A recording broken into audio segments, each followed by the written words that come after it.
శ్రీ గురుభ్యో నమః. 6వ అధ్యాయం 2వ శ్లోకం.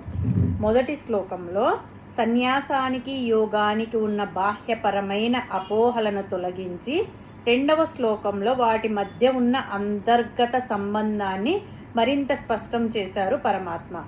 ఓం సన్యాసమితి ప్రాహుః యోగం తం విద్ధి పాండవా నహ్య సన్యస్త సంకల్పో యోగి భవతి కశ్చన. ముందుగా పదపదానికి అర్థం తెలుసుకుందాము.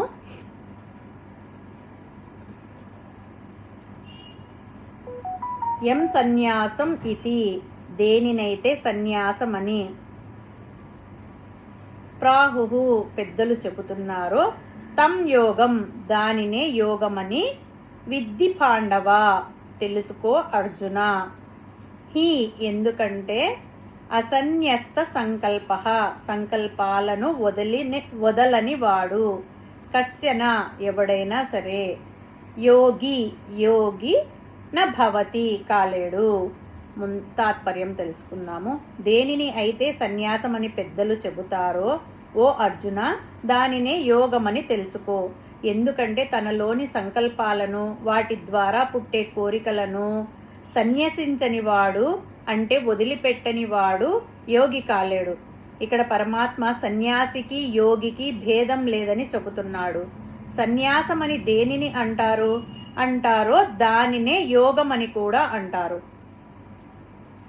కామ కోరికలు వాటి కోసం సంకల్పాలు చేసేవాడు యోగి కాలేడు. యోగి అయిన వాడు ఆత్మ శరీరము వీటి భేదము తెలుసుకుంటాడు.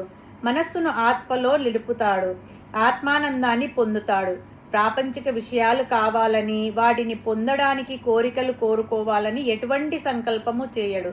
ఏ పని చేసినా నేను చేస్తున్నాను అనే అహంకారంతో చేయడు. అన్ని కార్యాలు పరమాత్మ పరంగానే చేస్తాడు. ఆ కర్మ ఫలాలను పరమాత్మకే అర్పిస్తాడు. ఎల్లప్పుడూ మనసును అంతర్ముఖం చేసి దైవ ధ్యానం చేస్తుంటాడు. ఏ యోగం అభ్యాసం చేసినా ప్రాపంచిక విషయాల యందు ఆసక్తిని వదిలిపెట్టడం, వాటిని కోరుకోకపోవడం, కోరికలు తీరాలని సంకల్పించకపోవడం అనేవి ముఖ్య లక్షణాలు. బయట ప్రపంచంతో సంబంధం కలవాడు, నిత్యం ఏదో ఒక సంకల్పం చేసేవాడు, కోరికలు కోరుకునేవాడు యోగి కాడు. కాబట్టి సంకల్ప త్యాగమే యోగి యొక్క, సన్యాసి యొక్క ముఖ్య లక్షణం. ఇంట్లో ఉండి కూడా నిర్మలమైన మనస్సుతో నిష్కామ కర్మలు చేసేవాడు, నిరంతరం పరమాత్మ యందే మనసు లగ్నం చేసేవాడు నిజమైన యోగి.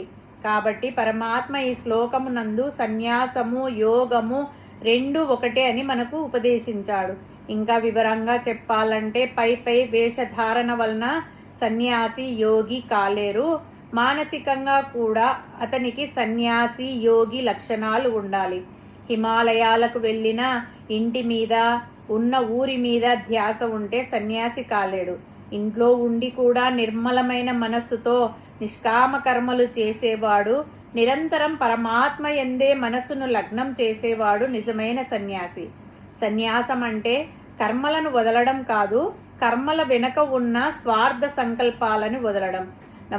మనం ఎక్కడ ఉన్నా, అంటే ఇల్లు కానీ ఆఫీసు కానీ వ్యాపారం కానీ ఏ పని చేస్తున్నా ఇది నా బాధ్యత, భగవంతుని అర్పణగా చేస్తున్నాను అని భావిస్తే ప్రతి మనిషి అంటే అందరము యోగులు కాగలము. హరి ఓం తస్సత్.